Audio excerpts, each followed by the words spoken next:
जिल्ह्यात पावसाने उघडीप घेतली असली तरी धरण पाणलोट क्षेत्रात पुन्हा पाऊस सुरू आहे। कोयना आणि चांदोली धरणात पाण्याची आवक वाढली आहे। धरण भरल्याने सायंकाळी कोयना धरणातील पाणी पातळी नियंत्रित करण्यासाठी 6 दरवाजे 3 फुटांनी उचलून 30,496 क्युसेक तर चांदोली धरणातून 3,000 क्युसेकने विसर्ग सुरू करण्यात आलाय।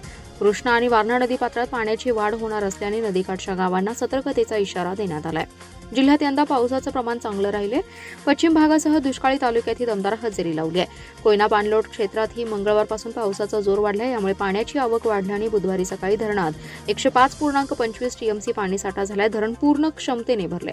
सायंकाळी धरणाचे दरवाजे 3 फुटांनी उचलून 28,396 क्युसेक आणि धरण पायथा विद्युतगृहातून 2,100 क्युसेक असा मिळून धरणातून 30,496 क्युसेकने पाणी सोडण्यात येते।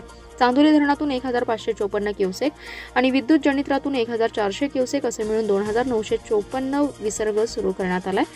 धरणातून सोडलेल्या पाण्यामुळे नदीच्या पाणी पातळीत वाढ होते। त्यामुळे नदीकाठावरील नागरिकांना सतर्कतेचा इशारा देण्यात आलाय। तसेच पावसाचं प्रमाण वाढल्यास धरणातून आणखी विसर्ग वाढवण्यात येणार आहे।